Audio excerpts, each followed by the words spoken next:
పాఠాలు చెప్పే గురుదేవులు. టీచింగ్ అనేది వృత్తి కాదు, విలువల జాతి నిర్మాణం. ఈ చిన్న కథ విన్నారా? ఎండ, చెమట, ఈశ్రోమంటూ నడుస్తున్నాడు ఒక పెద్ద మనిషి. అనుకోకుండా ఒక యువకుడు ఎదురయ్యాడు. పలకరించాడు, వంగి కాళ్ళు మొక్కాడు. మాస్టారు బాగున్నారా?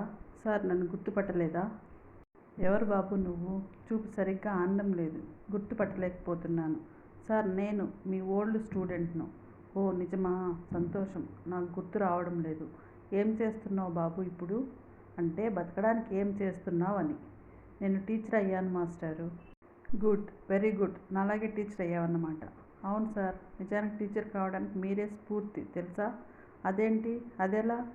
బహుశా మీకు గుర్తుండదు. ఒకరోజు జరిగిన సంఘటన నేను చెప్తాను వినండి.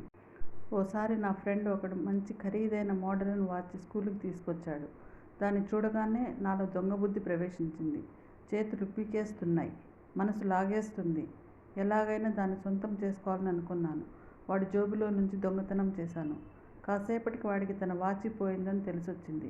లబో దిబోమని ఏడ్చాడు. టీచర్కి కంప్లైంట్ చేశాడు. అప్పుడు ఆ క్లాస్ టీచర్ మీరే. ఒరేయ్ పిల్లలు, ఇది మంచి పని కాదు. వాడి వాచి ఎవరు తీశారో తిరిగి ఇచ్చేయండి, నేను క్షమిస్తాను, ఎవరినీ ఏమీ శిక్షించను అన్నారు మీరు. నేనేమీ భయపడలేదు. నాకు ఇవ్వాలని లేదు. ఇవ్వడం కోసమా చోరీ చేసింది? అందుకే తిరిగి వాచి ఇవ్వలేదు. ఇవ్వాలని ఉద్దేశం నాకు ఉంటే కదా. అప్పుడు మీరేం చేశారో గుర్తుందా మీకు? కిటికీలు, తలుపులు మూసేశారు. అందరినీ ఓ సర్కిల్గా నిలబెట్టారు. ప్రతి ఒక్కరి జోబు చెక్ చేస్తానన్నారు. కాకపోతే అందరినీ కళ్ళు మూసుకోవాలని చెప్పారు. జేబులు చెకింగ్ అయిపోయే వరకు కళ్ళు తెరవద్దని గట్టిగా హెచ్చరించారు. తప్పదు కదా మరి. మీరు ఒక్కొక్కరి జోబు చెక్ చేస్తూ వెళ్ళారు. నా జేబులో దొరికింది మీకు. తీసుకున్నారు. అడ్డగోలుగా దొరికిపోయాను అనుకున్నాను. కానీ ఆ తర్వాత కూడా మిగతా అందరి జేబులు చెక్ చేశారు. నాకు అర్థం కాలేదు. వాచి దొరికింది, కళ్ళు తెరవండి అన్నారు మీరు. అన్ని జోబులు తనిఖీలు పూర్తయ్యాక ఫలానా వారి జోబులో దొరికిందని మీరు చెప్పలేదు. నన్ను పట్టుకొని 4 తగిలించలేదు. నలుగురిలో నా ఇజ్జత్ మీరు కాపాడారు. అది తర్వాత అర్థమైంది. ఒకసారి నాపై మీరు ఆ రోజు దొంగ అనే ముద్ర వేసి ఉంటే నిజంగానే దొంగగా మారిపోయి ఉండేవాడినేమో. అలా నన్ను రక్షించారు మీరు. నాలో ఓ మార్పు తెచ్చింది ఆనాటి ఎపిసోడ్. కనీసం మీరు పక్కన తీసుకుపోయి నన్ను మందలించను లేదు కూడా. నా అంతట నేనే మారిపోయేలా చేశారు. ఇప్పుడు గుర్తొచ్చిందా సార్? కానీ నా దగ్గర వాచి దొరికాక కూడా నన్నెందుకు మందలించలేదు? ఇప్పటికీ జవాబు దొరకని ప్రశ్న సార్. ఇప్పుడైనా చెప్పరా ప్లీజ్? అప్పుడు ఆ టీచర్ సావధానంగా చెప్పాడు ఇలా. ఒరేయ్, మీరు నా పిల్లలరా, నా బిడ్డలరా.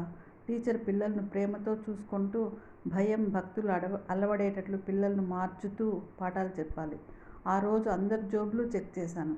నీ దగ్గర వాచి దొరికాక నీ మొహం చూసి నిన్ను మందలిస్తే ఇక నిన్ను చూసినప్పుడల్లా వీడు దొంగ అనేదే గుర్తొస్తుంది నాకు.